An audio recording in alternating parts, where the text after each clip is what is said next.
Bom dia para você que acompanha o Café com Torá, uma excelente semana. Vamos estudar mais um pouquinho então? Vamos para Hilchot de Earth, capítulo 5, Halachá de número 7. Vamos estudar, portanto, o quarto e quinto parágrafos para encerrarmos então esta Halachá.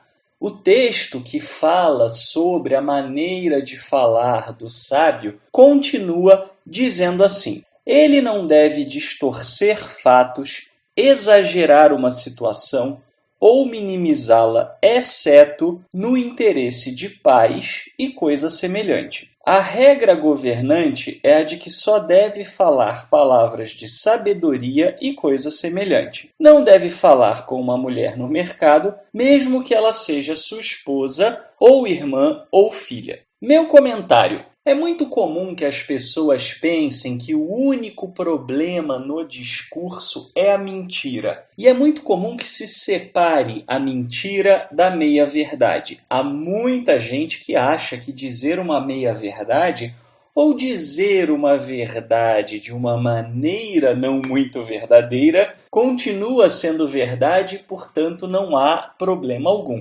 E isso, com o perdão do trocadilho, não é verdade. Pela Torá, nós temos que ter um princípio adequado. Muito comum as pessoas hoje em dia distorcerem fatos. A pessoa que distorce fatos normalmente tem um dentre três objetivos. Ou deseja chamar atenção para algo, então magnifica aquela situação de modo que ela se torne mais interessante. Normalmente essas pessoas são pessoas com baixa autoestima que não sentem que têm conteúdo suficiente para interessarem um terceiro. E aí, por causa disso, sentem a necessidade de contar casos de maneira extremamente enfática, de maneira extremamente exagerada. Essas pessoas, na realidade, o que precisam fazer é se preencher com o conteúdo da Torá, é meditar sobre as palavras do Eterno e se envolver na prática de mitzvot, de mandamentos, e essa prática irá trazer conteúdo suficiente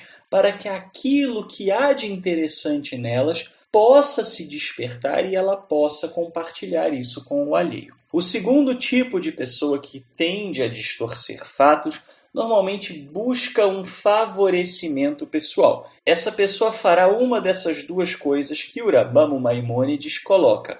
Ou ela exagerará uma determinada situação, ou ela minimizará a situação. E é muito comum e muito curioso que muitas vezes ela pegue situações muito parecidas e quando algo ocorre com ela, ela minimiza. Quando ocorre com o outro, ela exagera. Essa pessoa normalmente acredita que ela precisa ter apenas compromisso com os fatos, mas não com a intensidade do que ela conta, não com a emoção que ela descarrega sobre aquelas palavras. Ora, isso também é uma mentira. E buscar viver dessa maneira normalmente significa que a pessoa está muito arraigada ainda numa posição egoísta e egocêntrica de querer a atenção para si ou de querer minimizar o outro, de quem normalmente se sente ciúme, inveja ou raiva. Para que a gente possa buscar corrigir esse tipo de desvio de traço de personalidade, o importante é procurar sempre se colocar numa posição de um terceiro que é neutro para poder relatar o evento, sem fazer juízo de valores. Isso, claro, se for necessário relatar o evento, coisa que nem sempre é. Mas, sendo necessário, devemos fazer isso, buscar relatar de uma maneira bastante imparcial, o máximo que conseguirmos, e deixar que a pessoa que está ouvindo faça o seu juízo de valores, independentemente de se isso será bom ou ruim para nós. A terceira situação em que vemos uma pessoa também distorcer fatos tende a ser no relato para com o outro. Quando uma pessoa tem verdadeira obsessão por ver o circo pegar fogo ou por dizer que o outro é horrível, isso pode indicar uma série de coisas. Ou muita raiva desse outro, que precisa ser trabalhada dentro de si, ou talvez também, mais uma vez, uma questão de baixa autoestima e a pessoa precisa rebaixar o outro. Uma pessoa que tem baixa autoestima normalmente ou vai se enaltecer ou vai tentar rebaixar o outro. Isso também não é um caminho que está de acordo com os valores e preceitos da Torá. Devemos buscar ver o outro à luz positiva e não a uma luz negativa. E se temos muito costume de ver coisas negativas no outro, é sinal de que há questões negativas dentro de nós que nós precisamos tratar, trabalhar para evitarmos projetar isso no outro. Aí, nesse caso, cabe uma ajuda profissional. O único caso que o Rambam Maimônides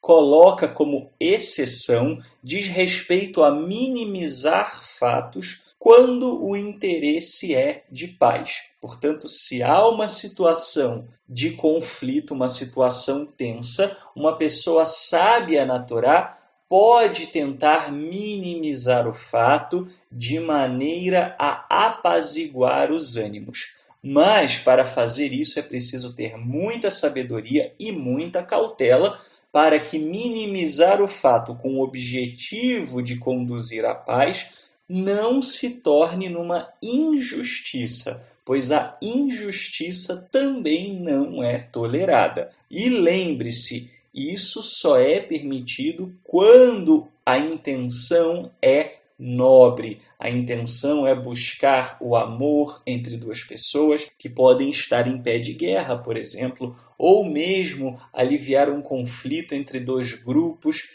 que estão se enfrentando. Nesse caso, prevalece o desejo pela paz. A última coisa que o Rambam Maimônides fala é a questão de que a regra governante é só falar palavras de sabedoria. Ou seja, você precisa de duas coisas para poder agir dessa maneira. A primeira delas é refletir muito sobre as palavras que irá falar. Porém, de nada adianta fazer uma autorreflexão se o seu conteúdo interno está vazio. É muito importante, portanto, estudar as palavras da Torá, estudar as palavras dos sábios da antiguidade, como, por exemplo, o livro de Mishlei, o livro de Provérbios, e assim, se preenchendo com a sabedoria que vem do Eterno, que o Eterno disponibilizou para nós através dos ensinamentos de Moshe, de Moisés e dos sábios que vieram após ele,